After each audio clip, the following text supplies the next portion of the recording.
Okay? Proceed tayo sa ating sample problem number 2. So we have a welded steel cylindrical drum made of a 10 millimeter plate and has an internal diameter of 1.2 meters. So we are required to compute the change in diameter that would be caused by an internal pressure of 1.5 megapascals. So assume that the Poisson's ratio is 0.3 and the modulus of elasticity is 200 gigapascal. So again, meron tayong cylindrical drum. And then maglalagay tayo ng pressure sa loob, so that will cause the drum to burst. Okay? So, parang thin-walled pressure vessels lang pala ito, na meron tayong tangential stress, meron tayong longitudinal stress. So, ang hinahanap sa atin, compute the change in diameter. So, we are asked to find strain or unit deformation. So, ito yung ating equation for biaxial deformation. So, yung mga thin-walled pressure vessels pala, they are structures that are biaxially loaded. So, meron siyang tangential, meron siyang longitudinal stresses. Wherein, yung stress natin along x direction ay yung tangential stress. Okay? And then, yung stress natin along y direction, that is yung longitudinal stress natin.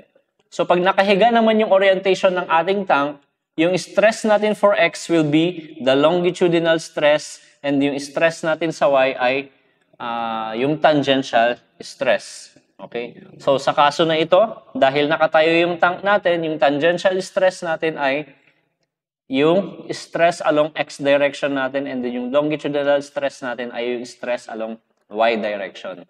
Okay? So, bakit strain along x ang hahanapin natin? So, tingnan natin yung figure natin. So, yung diameter natin, it lies along the x-axis. So, therefore, yung diameter natin is a change in x dimension natin. Kaya ang hahanapin natin ay strain along x. Okay?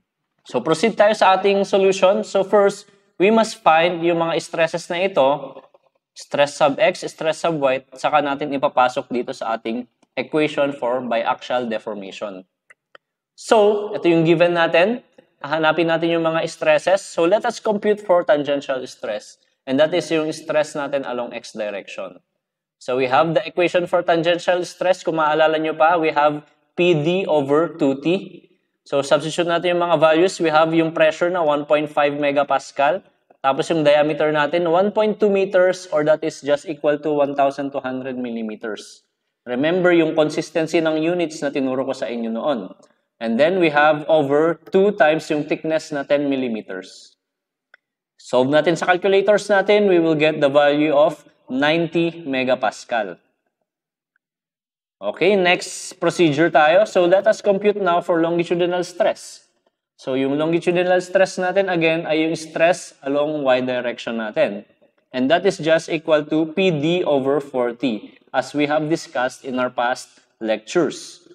Substitute the values, we have 1.5 megapascal times yung diameter na 1,200 millimeters all over 4 times yung thickness na 10 millimeters. Solving sa calculators natin, we will get the value for stress along y direction na 45 megapascals. All goods?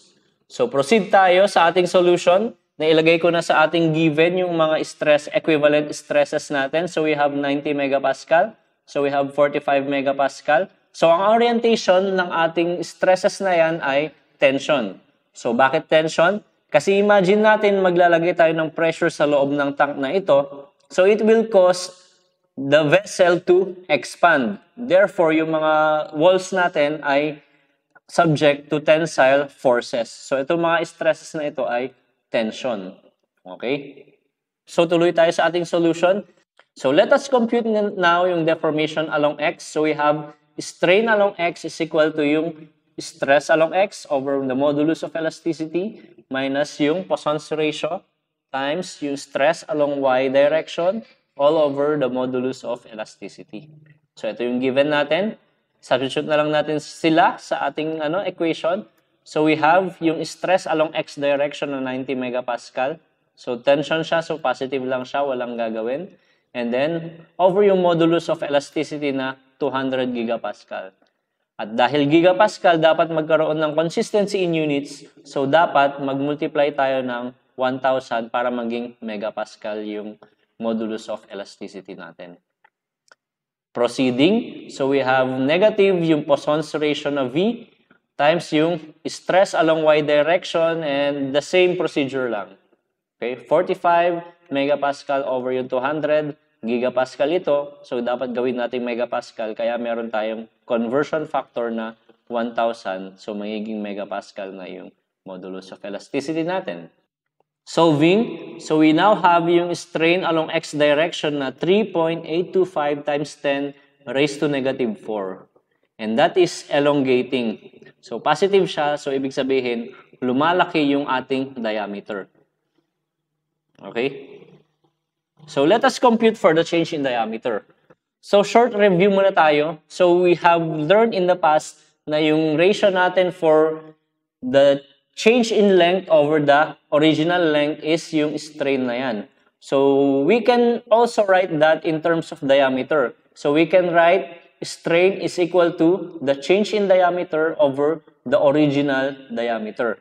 So, alam natin yung original diameter natin. Nakasolve tayo for the value of strain along x direction. So, now, we can solve for the change in diameter. So, the change in diameter is equal to yung strain along x direction times yung original diameter na d. Let us substitute the values. So, we have 3.825 times 10 raised to negative 4 times yung diameter na 1,200 millimeters. Therefore, we have yung change in diameter ngayon na 0.459 millimeters. So, that is how we solve sample problem number 2. So, kung mapapansin nyo, yun yung mga thin-walled pressure vessels pala ay biaxially loaded members siya. Okay, so quick note bago tayo mag-dismiss. So, I want to discuss this to you. Ano, lalabas ito sa inyong exam. So, what if yung mga tanks natin rigidly supported siya sa sides niya as is in this case? So, example, yung mga natin, yung mga pipes natin or yung tank natin ay nilubog natin sa lupa. So, meron siyang rigid support dito sa kanyang sides. So, that will hinder its deformation pagka na-pressurize itong tank na ito. Well, pag may rigid support siya dito sa kanyang sides, yung strain natin along x direction ay i-equate lang natin sa 0.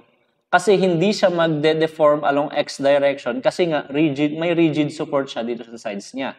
And in the same way, pag yung supports naman natin ay nasa top and bottom ng tank, for example, itong top part ng ating tank that is rigidly supported and yung bottom ng ating tank that is rigidly supported din. So therefore, yung deformation along y direction natin ay hindered. So in this case, ang strain natin along y direction naman natin, i-equate lang natin siya sa 0. So again, ito ay lalabas sa inyong exam. So, I hope na nakuha nyo yung technique dyan. So, madali lang naman, equate lang natin sa 0 yung along x direction. Kung ano yung movement na hinihinder ng support natin, yun yung i-equate natin na deformation na equal sa 0. So, with that said, I thank you for your attention. Thank you for your time. And this class is officially dismissed.